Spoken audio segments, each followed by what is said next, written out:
Welcome to Bold Talk series, where creativity, leadership, ideas, innovation come together. My name is Epi Ludvik, and today I have a privilege to have a short one-on-one conversation with Dr. M, Chief AI Alchemist at SingularityNET. How are you? And my name is Mihaela Ulieru, just in case, you know. Just in case, I was in a hard time to pronounce your last name, so we kept it very simple. Dr. M, great seeing you. How are you? Wonderful, wonderful, and so excited to talk to you because we share this passion for, crowdsourcing. So, yeah, which means many things to many people and in various contexts, of course. Yeah, absolutely. We'll go into it, but first, I'd like to first start with your background. You went from robotics research in Germany to postdoctoral work at Berkeley to advising world governments on emerging technologies. What was that moment that made you realize that your role wasn't just to build the future, but to shape its direction? And it's a very good question because it's always gradual. And there is indeed an aha moment. It's like the tipping point. I agree. Robotics is very much about cooperative agents. Yes, because you have a robotic arm has to collaborate with another robotic arm for manufacturing and so on and so forth. So this is what I did my PhD in. With this collaborative, you can either control them top down or you can let them self-organize, and that's much more productive. And with time, I realized, and this the aha moment actually was, it's a sad moment in a way, during 9/11.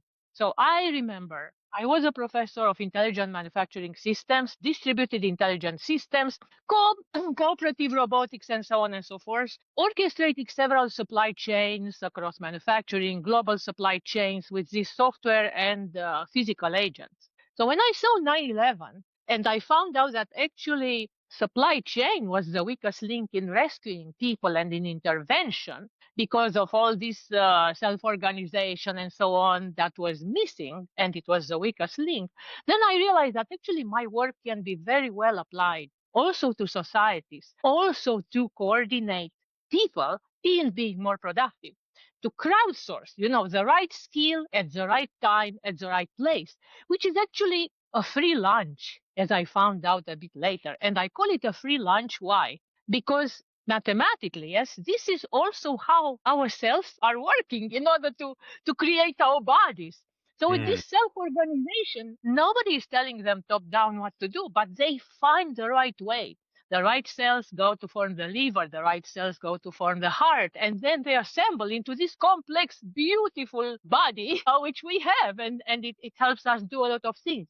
So in much the same manner, the right skill at the right time at the right place can be done also for free, if you want to allow me to involve that. If we take that knowledge from nature and apply it to human societies, and I call this organic governance or organic self-organization. So that's that the aha moment was that one. Amazing. And truly, because when you look at that, for example, there's a super alignment, right? And that's why Exactly. they find each other. So when the entities or humans are aligned, and they can find each other, this is where truly the magic happens. And let me tell you now about this. And thank you for mentioning that super alliance, because we also call it synergy. And when I say it's a free lunch, it's something which actually comes, and I don't want to be too mathematical here. But of course, I'm a professor of distributed intelligence systems and a mathematics Olympics. So I will try to be very, down to earth. However, there is a concept in mathematics called Platonic space. The idea is that mathematics enables us to tap into dimensions which are above the three-dimensional space. Yes, infinite dimensional. Well, it turns out, and latest research has proven that, from that space, we are actually drawing patterns that enable us to create, to self-assemble into these synergetic, collaborative entities, like self-organizing structure that can deliver something very quickly and much better. Then if we would have, you would tell everybody top down, you do this now, you do this now, you do this now. If you let people free and they actually want to accomplish a goal, they will self-assemble and contribute the right skill at the right time and the right place, and the goal will be achieved much faster than if you tell them top down, you do this, you do that, and micromanage. So that is also the secret of leadership. Yeah, so this synergetic collaboration, and it is a free lunch, and I will send you a link for your listeners because Would in love to. 15 minutes we cannot cover all the mathematics and this magic. It's not actually, I mean, you can call it magic, but it is scientific. Yes, it's scientifically proven. Yeah. No, absolutely. This is we'd love to get that link, and we'll share that on our video when we post this podcast. Now, Dr. M, you mentored Garrett Camp, the co-founded Uber. What did you Yes. see in him early on, and how do you spot that kind of disruptive potential in people today? And that is indeed a very beautiful story. So Garrett is a very, I believe he still is, yes, a very unusual person indeed. Yes. So I was a professor at the time at the University of Calgary in Canada. He is Canadian, by the way. And one day, one student knocked on my door. It happened many times, but this one, insisted. He said, I have to talk to you now. Okay. And I allowed him to talk, to come in my office. And I remember very clear, he was sitting in my office and telling me that he is working with a professor who was pretty famous, and he was my colleague. I didn't want to steal his student. But he was telling me his projects don't interest me. What you are doing with self-organization is what interests me. And you see, like Uber is also sort of self-organizing. Yes, I find the right driver at the right time, at the right place. So he says, that is what interests me. And then I spoke to his supervisor. He was not very happy, but Garrett came to work in my lab at the time. And because, of course, I tested him, I was pretty tough on him. And he stood his ground. He was very determined. And that's why he convinced me to take him as master student. And during this time, he also, of course, he did his master thesis was system also of self-organization, this kind of crowdsourcing. What he did is stumble upon, I do not know if your audience is aware of that, stumble upon Oh, is like a StumbleUpon. Google, yeah, it's like a Google search for research. That's how initially he envisioned it because he was a student, a master student at the time. And I will also send you the link of his master's thesis, which was in the end published in a very famous journal. Okay, so he did this.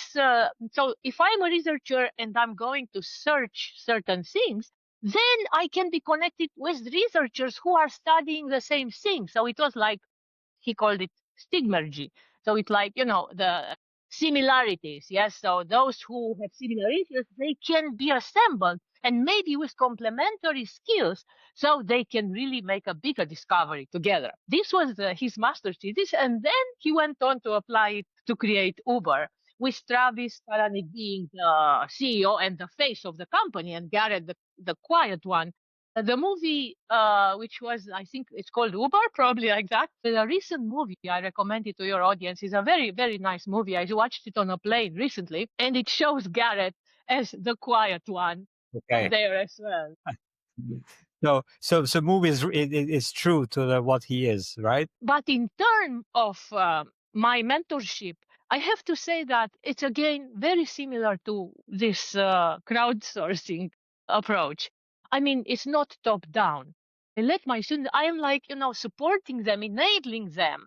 I am just enabling them in doing the best they want to do. And that is exactly the trick here, because if I would have forced him like the other professor from which he came to me, okay, you have to do this research for my project because this is exactly what I need, then I stifle their own creativity and imagination, and I cut their wings practically. So that is actually, I think that's what he appreciated.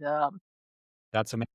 And that's true. I was reading actually one book. It's called Multiplier. It's about talking about there's two types of leaders. One is a multiplier and one is a diminisher. And you're truly a multiplier. You created such a great leaders and gave them such a By great. the way, speaking of multiplier, one of the entrepreneurs which I mentored more recently, who is Tufi Saliba, who is doing another crowdsourcing amazing project, Hypercycle, which is actually enabling the economy of agents and everybody to tap into the wealth. When money will be compute, then everybody will be able on their computer to process a little bit of that compute and be rewarded with money from their processing. So Hypercycle, yeah, check it out. It's really an amazing thing. But Yeah. what I wanted to say here is that as I was mentoring Tufi, she said, okay, Mihaela, I'm a multiplier, but you are an exponentiator.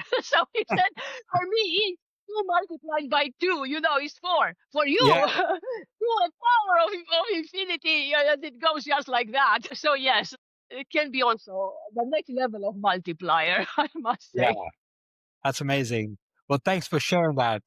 Now, Doctor, you launch frontier programs in everything from medicine to cyber physical security. What's a bold project that nearly kind of broke you or taught you something no successful one? No. Well, I really don't understand the question because when you talk about project, for me is like, so one which is really bold. Let's take this one for example. It's called sustainable productive technologies. So the computer is made of bits, information, yes, and there is a compiler which arranges all these bits, 0, 1, to deliver a result from the software. Well, Von Neumann, he actually did that. The first von Neumann machine was this computer, what I'm talking about, the compiler. But von Neumann also had a second compiler, which is the matter compiler, yeah, in which you combine cells. And you can grow, just like a 3D printer does, you can actually let the cells by themselves, maybe with a little bit of guidance, but actually to tap into this synergy and they can self-assemble in whatever you want them to do. They can do food, for example. They can do cups or anything manufacturing. So you would have in your garage this sustainable fabricator, personal fabricator that everybody can use, and then it will be very good for the environment also because I don't have to ship, and Amazon, you know how much is consuming and so on. So this is one project, the matter compiler and this universal fabricator, which definitely, I think it pushes the boundaries. But Yeah. maybe your question was about something else. If you want to rephrase it, I will address it. I just answered what I understood.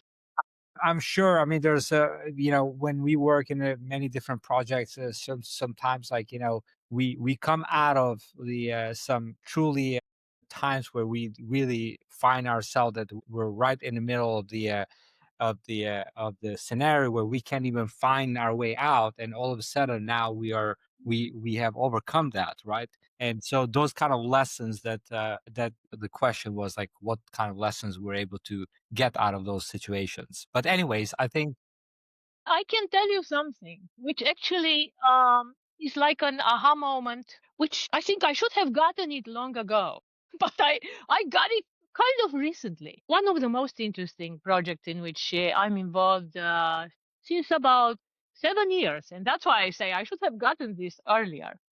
It's a SingularityNET. Yes, and you mentioned I'm chief AI alchemist there. And that also, yeah, the alchemy, the right skill at the right time at the right place. So SingularityNET actually is working exactly by that principle. We don't have an office. We don't have a central office, right? People are spread all over the world. And there are two ways in which this synergy is enabled.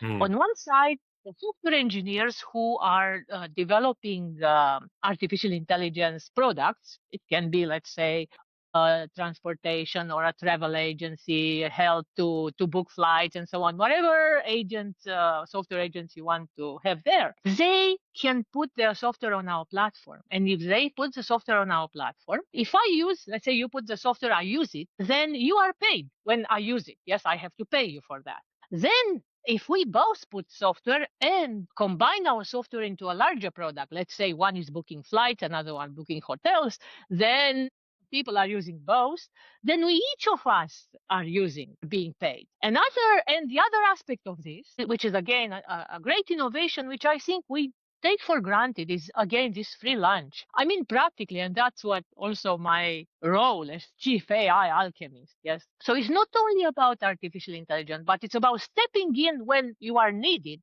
And yeah, so how we operate is we meet once a week, and then we discuss about the projects which are at stake, what products we have to release, and then everybody steps in and just says, I can contribute here, I can help with marketing here, I can help with this and that. It's complete freedom for everybody to step in whenever they feel that their skill is useful. And believe it or not, people really are stepping in. I mean, they really want to work and they want to contribute their best skill, which is much better than if our CEO would top down say, you do this marketing here, you prepare this, you prepare that. Everybody really is incentivized because they want to manifest their best qualities in stepping in. And this is something which, I just realized because I took it for granted all these years. And then I realized, wow, actually, we actually do not have a top-down structure. We are working with this crowd. So we crowdsource the skills, the best skills of the best.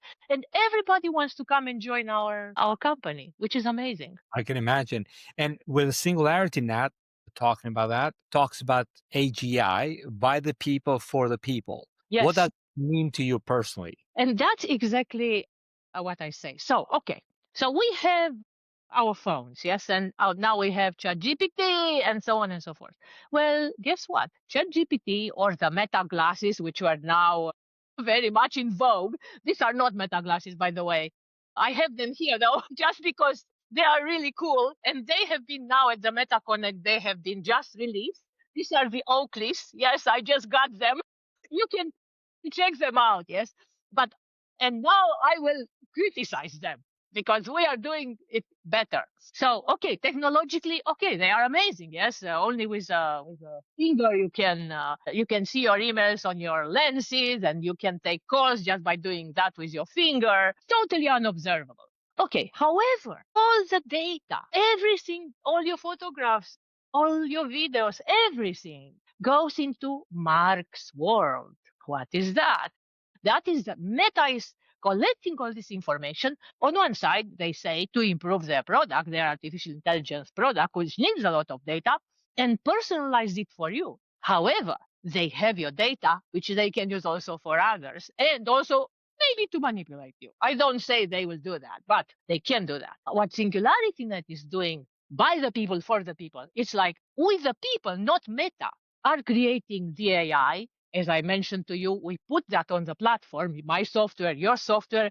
So with the people, so if we can build software, we can put it on the platform. And if it's good, people will use it. Yes, by the people, for the people. We just launched yesterday, actually, yes, the cloud, the ASI cloud, which is enabling personalized data. So I'm keeping my data, and it's encrypted, and it goes into the pod so that the engine of AGI can process it and deliver my personalized information, as well as use it in order to improve the engine. However, it is encrypted and only I can have access to it, or with permission. That's why it's called permissionless. With permission, I can allow someone to use it and maybe ask to be rewarded for using it. Yes, to get paid for that. That is a huge difference from what you see here. Mark's world and Mark's world versus the ASI cloud. Yes, and I will send you the link of the ASI cloud, which was announced just yesterday. This is very, very fresh. Yes, and I suggest people look into it and join us. Yeah. If they want, by the people, for the people. And is that the Orion glasses that you're showing, or these which These are the Oakleys. These are the Oakleys. Okay. The Oakleys. Orion will be available next year, as far as, or maybe later in October. They said in October, but I do not know if you looked at Meta Connect. They didn't really work properly. I mean, Mark demoed them, but it didn't work as he wanted them. So I don't think they're ready with them.